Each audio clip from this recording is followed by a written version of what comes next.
Good morning student, BSc first year. अपना topic चल रहा था राजस्थान के भौतिक प्रदेश।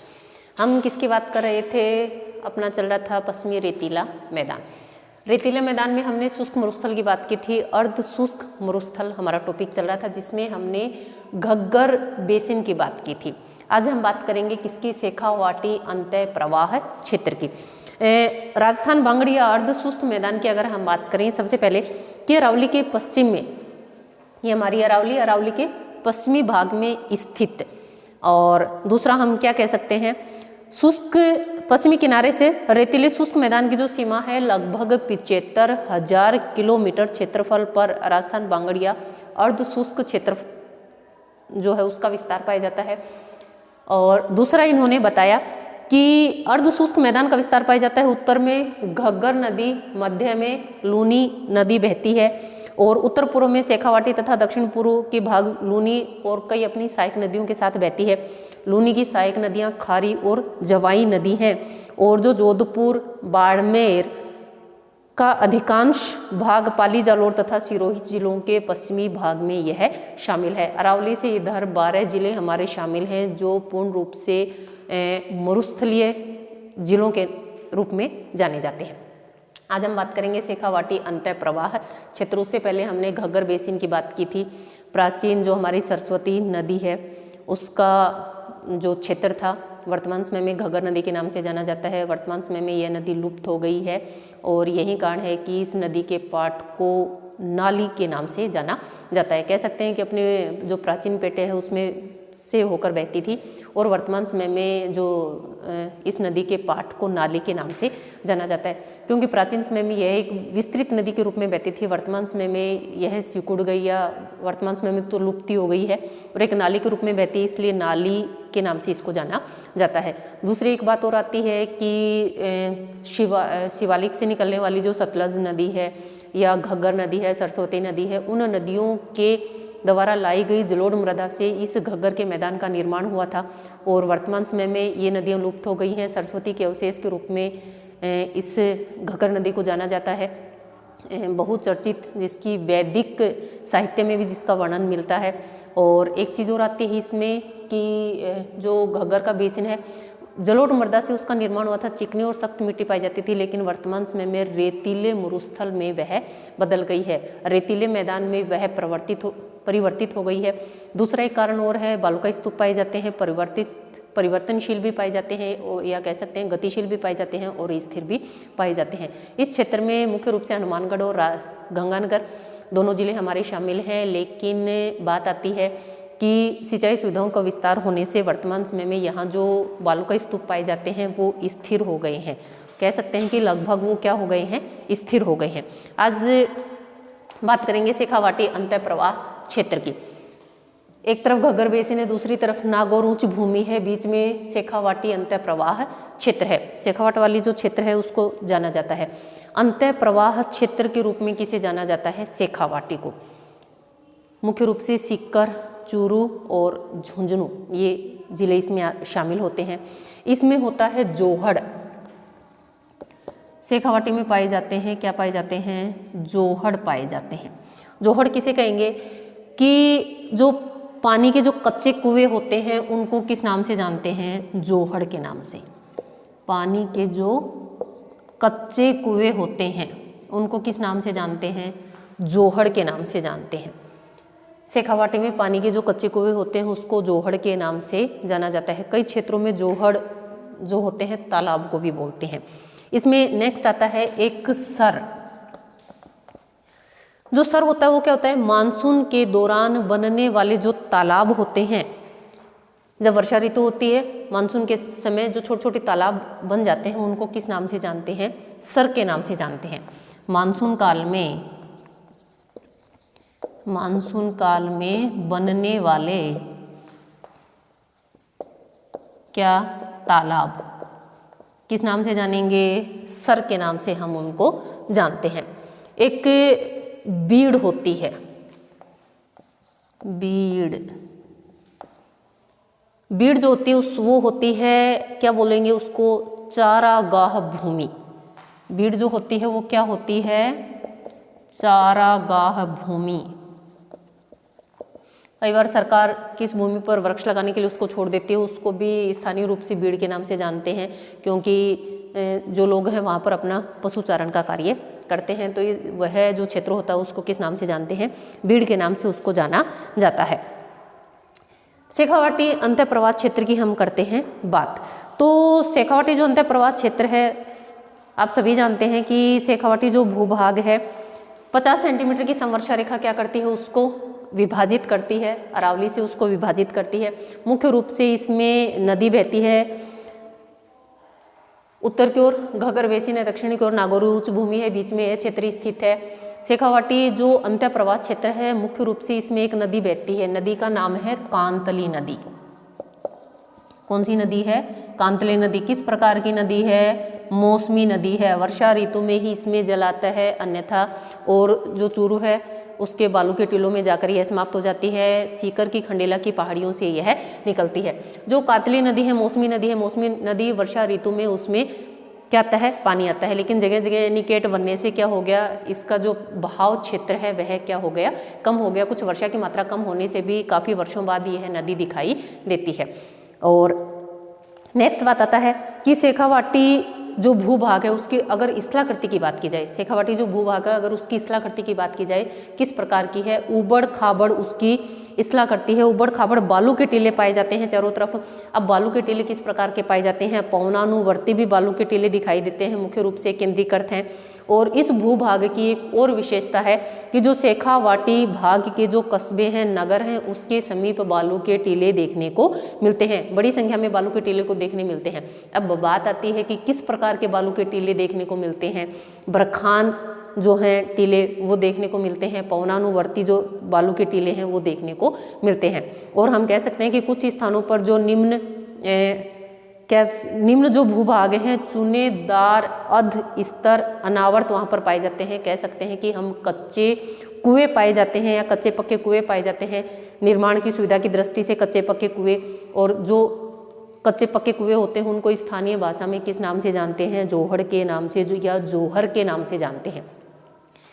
किस नाम से, जोहड़ या जोहर, जोहर भी लिखा मिल जाता है, इस नाम से उसको जाना जाता है।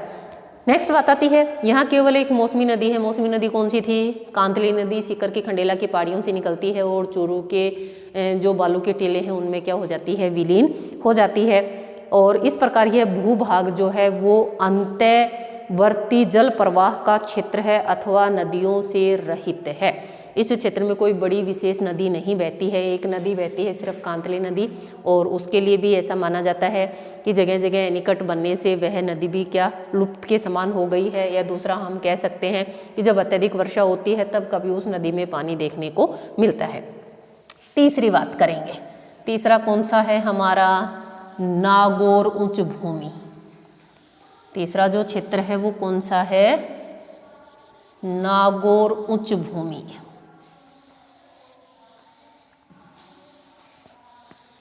डालो तीसरा हेडिंग,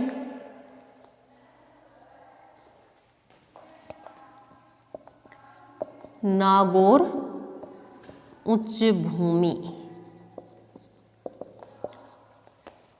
नागौर उच्च भूमि किसकी बात करते हैं, नागौर उच्च भूमि की। खारे पानी की झीलें पाई जाती हैं, कहाँ पे, नागौर में खारे पानी की झीलें पाई जाती हैं। बांका या कुब्बड़ पट्टी के नाम से भी इस क्षेत्र को जानते हैं। बांका मतलब तिरछा हो गया, बांका या कुब्बड़ पट्टी कौन से क्षेत्र में स्थित है, इसी क्षेत्र में नागौर और अजमेर, नागौर और अजमेर। कारण क्या है, फ्लोराइड की मात्रा, फ्लोराइड की मात्रा। फ्लोराइड की मात्रा के कारण जो हड्डियां हो जाती हैं, मुड़ जाती हैं, इसलिए इस क्षेत्र में रहने क्षेत्र विशेष को कुब्बड़ पट्टी के नाम से जाना जाता है, क्योंकि यहाँ के पानी में फ्लोराइड की मात्रा अत्यधिक पाई जाती है, जिसके कारण एक अवस्था के बाद जो हड्डियां हैं उनमें तिरछापन बढ़ जाता है। इसलिए कुब्बड़ पट्टी के नाम से या बांका पट्टी के नाम से नागौर और अजमेर वाला जो क्षेत्र है उसको जाना जाता है। कह सकते हैं कि एक अवस्था के बाद, एक आयु के बाद इस प्रकार की समस्याओं से वहाँ की जो जनसंख्या है वह सर्वाधिक पीड़ित पाई जाती है। हड्डियाँ मुड़ जाती है, समय से पहले बुढ़ापा आ जाता है, इसलिए इसको जो नागौर और अजमेर वाला जो क्षेत्र है उसको कुबड़ पट्टी के नाम से उस क्षेत्र को जाना जाता है। बात कर रहे हैं किसकी, नागौर उच्च भूमि की। देखिए क्या होता है नागौर उच्च भूमि। खारे पानी की सर्वाधिक झीलें या खारे पानी की झीलें भी यहाँ पर क्या पाई जाती हैं, कौन सी में, नागौर उच्च भूमि में। दक्षिण पूर्व की बात करें अति आर्द्र लूनी बेसिन है, दक्षिण पूर्व में अति आर्द्र लूनी बेसिन है। और दूसरी बात करें उत्तर पूर्व में कौन सा मैदान है, शेखावाटी का मैदान है। और बीच का जो भाग है किस नाम से जानते हैं, नागौरी उच्च भूमि के नाम से इस क्षेत्र को जाना जाता है। इसकी जो स्थला करती है अंतर्वर्ती जल प्रवाह है, नमकीन झीलें पाई जाती हैं, चट्टानें हैं, पहाड़ी धरातल होने के कारण यह क्षेत्र अपने आप में अपनी एक विशिष्ट पहचान रखता है कि पहाड़ी भी है, धरातल भी है, मैदान भी है, रेतीला मरुस्थल भी है। और कह सकते हैं कि इस कारण से यह जो क्षेत्र है अपनी एक विशिष्ट पहचान रखता है। नाम क्या है, नागौरी उच्च भूमि। इस क्षेत्र में नमकीन झीलें पाई जाती हैं।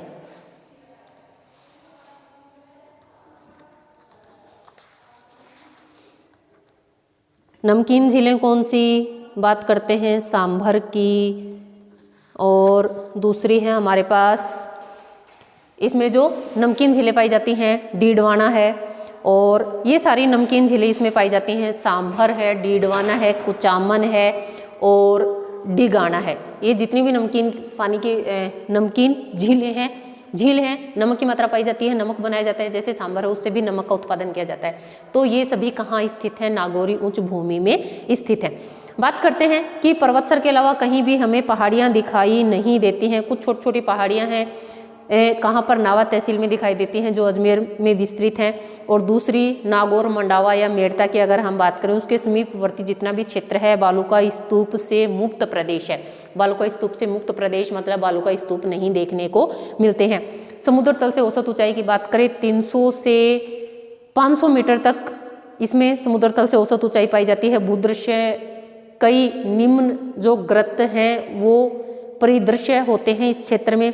कई छोटे छोटे बेसिन होते हैं जैसे जयपुर, जोधपुर, काठी के इसमें पाए जाते हैं। इस प्रदेश की जो महत्वपूर्ण झीलें हैं, किस प्रकार की झीलें हैं, खारे पानी की झीलें हैं, सांबर है, डिगाना है, डीडवाना है और कुचामन है। ये सारी झीलें इस नागौर उच्च भूमि में हमें पाई जाती हैं।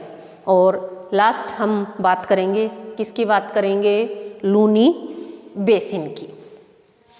जो चौथा हमारा पॉइंट है वो क्या है, लूनी बेसिन। लूनी बेसिन की बात करें, लूनी बेसिन इस क्षेत्र की एक मुख्य नदी है। कौन सी, लूनी। अजमेर के नाग पहाड़ से निकलती है, खारी जमाई इसकी सहायक नदियां हैं, यहाँ से निकलती है, लेकिन इसका जो प्रवाह क्षेत्र है वो यही है। तो लूनी बेसिन की बात करते हैं। जालोर है उसको गोडवान बेसिन के नाम से भी जानते हैं, नेहड़ है दलदल वाला क्षेत्र के नाम से जानते हैं, बाड़मेर है लवणीय पादप बाड़मेर में पाए जाते हैं। इस क्षेत्र की विशेषता है जो बाड़मेर, नीचे बाड़मेर आ जाता है तो जो बाड़मेर है उसमें लवणीय पादप पाए जाते हैं, क्योंकि जो लूनी नदी है आप सभी जानते हैं आधी खारी आधी मीठी नदी के नाम से उसको जाना जाता है। तो इस क्षेत्र में जो भी पादप पौधे उगते हैं वो लवणीय पादपों के नाम से जाने जाते हैं। नेहड़ है दलदल वाले क्षेत्र के नाम से जानते हैं। गोडवार बेसिन है, जालोर वाला जो क्षेत्र है उसको गोडवार बेसिन के नाम से जानते हैं। बात करेंगे किसकी, लूनी बेसिन की बात करते हैं। लूनी बेसिन इसको गोडवार प्रदेश के नाम से भी जानते हैं। किस प्रदेश के नाम से, गोडवार, गोडवार प्रदेश। गोडवार प्रदेश के नाम से भी इसको जाना जाता है। दूसरी बात आती है कि अजमेर के नाग पहाड़ से एक नदी निकलती है, लूनी नदी दक्षिण पश्चिम की तरफ बहती हुई पहुंच जाती है। अरावली की तीव्र उत्तरी पश्चिमी ढालों पर बहने वाली कई छोटी छोटी नदियां उसके दाएं किनारे पर आकर मिलती हैं। लूनी तथा उसकी जो सहायक नदी हैं जोधपुर जिले के दक्षिण पश्चिमी भाग में, पाली में, जालोर में, सिरोही में ये नदियां बहती हैं। लूनी नदी के अपवाह क्षेत्र की अगर हम बात करें, अपवाह क्षेत्र की बात करें तो 34,866.4 वर्ग किलोमीटर क्षेत्रफल पर लूनी नदी प्रवाहित होती है। और हम कह सकते हैं कि पश्चिमी राजस्थान का बाकी सभी क्षेत्र आंतरिक जल प्रवाह का, इसके अलावा जितना भी क्षेत्र है वो आंतरिक जल प्रवाह का क्षेत्र माना जाता है। लूनी नदी अजमेर के नाग पहाड़ से निकलती हैं, दाईं और बाईं किनारे से इसमें नदियां आकर मिलती हैं। जवाई और खारी इसकी मुख्य सहायक नदियां हैं। आगे जैसे ही क्षेत्र में बढ़ते हैं मिट्टी में नमक की मात्रा पाई जाती है, जिसके कारण बाड़मेर से आगे, बालोतरा से आगे यह नदी खारी हो जाती है, क्योंकि नमक घुलने की वजह से इसमें नमकीन या लवणता की मात्रा बढ़ जाती है, जिसके कारण इसको आधी खारी आधी मीठी नदी के नाम से भी इसको जाना जाता है। लूनी तथा उसकी जो सहायक नदियां हैं, खारी तथा जवाई नदियां हैं, दक्षिण की ओर जो स्थला करती हैं उसको इंगित करती हैं। और प्रारंभिक जो भू आकृतियाँ थी, कह सकते हैं कि जलोढ़क थी, लेकिन वर्तमान समय की अगर हम बात करें, जिन्होंने इस क्षेत्र को, परतदार चट्टानों ने इस क्षेत्र को काट दिया। वर्तमान में यहाँ पर वायु क्रियाएं अधिक प्रभावी रहती हैं। इधर से जो शुष्क मरुस्थल है उसका विस्तार यहाँ पर बढ़ता जाता है। वायु क्रियाएं अधिक प्रभावी रहने का कारण ये है कि इस क्षेत्र में बिना किसी अवरोध के पवनें चलती हैं, वायु पवन चलती है। पवन चलने से कह सकते हैं कि दक्षिण पश्चिमी हवाओं ने जलोढ़ मैदान तथा पहाड़ी ढालों के विपरीत बालू के जमाव कर दिया है। यह जो बालू है, दक्षिणी पश्चिम से जो तेज हवा आती है उसके साथ यह बालू आ जाती है। और वर्ष के अधिकतर महीनों में जो रेगिस्तान है, यह हवा उस रेगिस्तान के आर पार चलती है। जब रेगिस्तान के आर पार चलेगी तो भूमि पर अतिक्रमण भी यह करती है। ऐसे क्षेत्र जहाँ पर बालू के टीले नहीं हैं, वहाँ पर बालू के टीले भी यह फैला देती है। कोई भी जिला इनसे मुक्त नहीं है। कह सकते हैं कि ये जो हवा चलती है इनसे कोई भी जिला मुक्त नहीं है, सिवाय उन क्षेत्रों के जो अरावली श्रेणी के पदीय क्षेत्रों में स्थित हैं। क्योंकि अरावली के पदीय क्षेत्रों में वहाँ आकर हवा का ढाल क्या हो जाता है, वायु जो क्रियाएं हैं वो अवरुद्ध हो जाती हैं, और जिसके कारण वहाँ पर इसका प्रभाव कम देखने को मिलता है। कह सकते हैं कि उन क्षेत्रों में छोटी छोटी नदियाँ बहती हैं, पहाड़ी ढालों से नीचे उतरती हैं नदी बहती हैं, जिनमें जल तथा वर्षा की थोड़ी बहुत अवधि हो जाने से बहता है और बालों को उड़ाकर लाती हैं और उसमें आ जाती हैं, जिसके कारण बहा सकने में सक्षम होती हैं। इस क्षेत्र की जितनी भी स्थलाकृतियाँ होती हैं, पहाड़ियाँ हैं, तीव्र ढाल वाली पहाड़ियाँ हैं, विस्तृत काप्य मैदान यहाँ पर पाए जाते हैं। पश्चिमी काप्य मैदान की बात करें और वायु द्वारा लाई गई बालू के जो जमाव होते हैं उनसे ढक दिए गए हैं। लेकिन कह सकते हैं कि जो काप्य मैदान थे वो क्या हैं, बालू के टीलों ने क्या कर दिया, उसको ढकने का कार्य कर दिया है। और लूनी तथा उसकी जो सहायक नदी हैं वो इस क्षेत्र में प्रवाहित होती हैं। खारी और जवाई, एक नदी का नाम है खारी और दूसरी का नाम है जवाई, ये दोनों क्या हैं, इस लूनी की सहायक नदी हैं। ये भी इस क्षेत्र पर प्रवाहित होती हैं। दूसरी बात करते हैं कि अरावली श्रृंखला के पदीय तथा लूनी नदी के बीच का जो क्षेत्र है काफ़ी उपजाऊ है। पश्चिम में और आगे जो काप्य दोमट मिट्टी पाई जाती है, कई स्थानों पर थार के रेतीली मिट्टी में बदल गई है। कारण क्या है, रेतीले जो मिट्टी है उसका प्रसार होने से जो उपजाऊ मिट्टी है, काप्य मिट्टी है, वह वर्तमान समय में बालू के टीलों में परिवर्तित हो गई है। क्यों? क्योंकि बालू का स्तूप चलते हैं। आप सभी जानते हैं जब वायु क्रियाएं प्रबल होती हैं तो क्या होगा, जिस क्षेत्र में पानी कम पाया जाता है या मरुस्थलीय जो क्षेत्र पाया जाता है उसमें हवा के चलने से या पवन के चलने से जो बालू का स्तूप है वो स्थानांतरित होते रहते हैं। और यही कारण है कि जो कांपीय मृदा थी, कांपीय मिट्टी थी, वो वर्तमान समय में रेतीले मैदान में परिवर्तित हो गई है। आज हमने बात करी, हमारा कंप्लीट हो गया कौन सा, पश्चिमी रेतीला मैदान, जिसमें हमने शुष्क और अर्धशुष्क प्रदेशों की बात की थी, घग्गर बेसिन की बात की, शेखावाटी अंतर प्रवाह की, नागोरोच भूमि की और लूनी बेसिन की। ये आज हमने इस पूरे प्रदेश के बारे में बात की थी। दो चार चीज़ें और बता देती हूँ इसमें कि जैसे पलाया झील होती हैं, क्या होती हैं, इनके बारे में थोड़ा सा आपको बता देती हूँ ताकि आपको इन चीज़ों का ध्यान रहे, क्योंकि इसी प्रदेश में इस प्रकार की सभी स्थलाकृतियाँ देखने को मिलती हैं।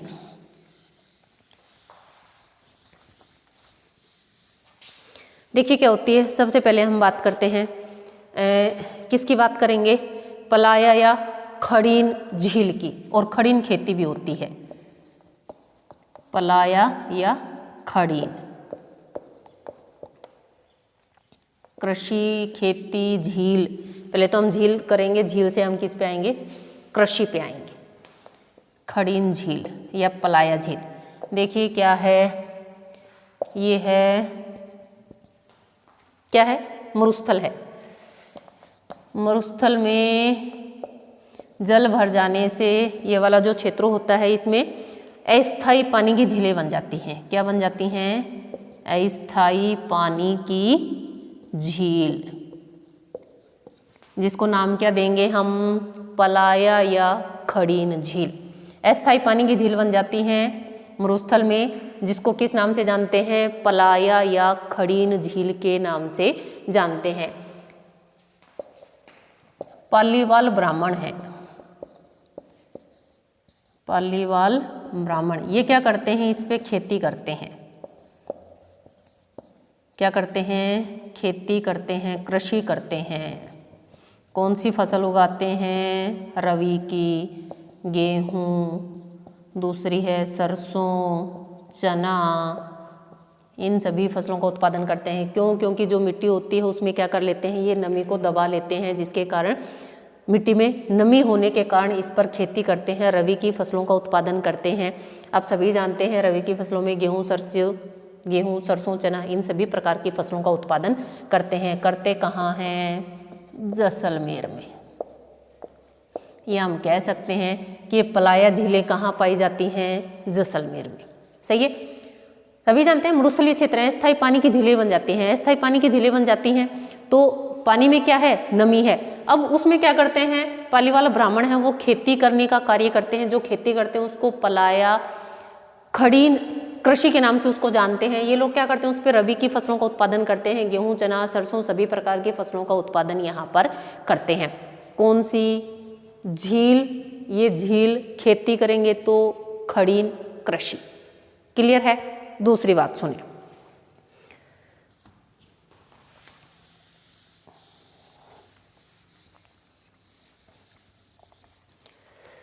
ये क्या है, मिट्टी।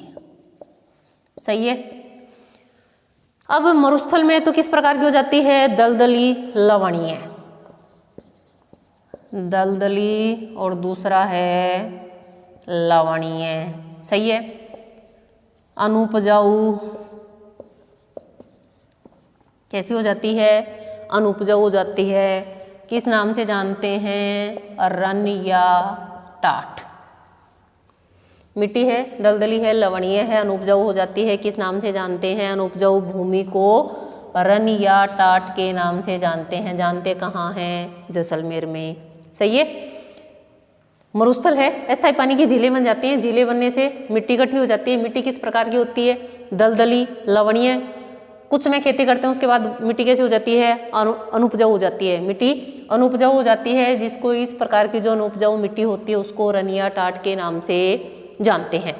और रन और टाट के नाम से जानते हैं। सर्वाधिक इस प्रकार की जो मिट्टी है वह जैसलमेर में पाई जाती है। अब जो रन या टाट है, कह सकते हैं इनको अलग अलग क्षेत्रों में अलग अलग नामों से जाना जाता है। जैसे ताल छापर, चूरू, पनिहारी रन, रन या टाट, परिहारी रन चूरू या शेखावाटी में उसको जानते हैं। बाप रन जोधपुर में, फलोदी रन जोधपुर में, आगे रन भी लगा हुआ है। बाप रन जोधपुर में, फलोदी रन जोधपुर में, और भाखरी रन जैसलमेर में। भाखरी रन जैसलमेर में। बाप रन जोधपुर में, जोधपुर की एक जगह का नाम क्या था, फलोदी रन कहाँ पर, जोधपुर में। ठीक है। और तालछापर रन चूरू में, परिहारी या पनिहारी कहाँ, चूरू शेखावाटी में। इसलिए इनको अलग अलग नामों से इस प्रकार से जाना जाता है। ये थी हमारी पलाया झील, रन या टाट, जिनको अलग अलग क्षेत्रों में अलग अलग नामों से जाना जाता है। आज के लिए इतना ही। नेक्स्ट क्लास में हम बात करेंगे अरावली प्रदेश की। आज के लिए इतना ही। धन्यवाद।